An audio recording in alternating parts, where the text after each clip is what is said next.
prosesyon dito ng malaking prosesyon ng Miyerkules at Biyernes Santo.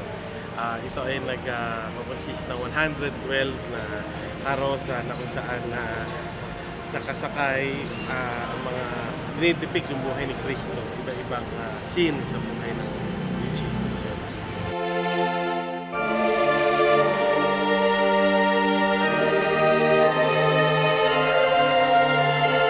Guidelines namin sa guidelines, kailangan siya 5 feet ang hindi siya bababa ng 5 feet, hindi naman siya lalagpas ng 7 feet ang taas ng isang imahen.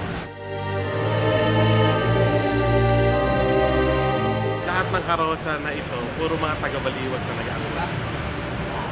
Kaya ma'am, dito sa Baliwag, pagka Holy Week, mas masaya pa kaysa Pasko. Kasi ang mga pamilya nag-uuwian lahat.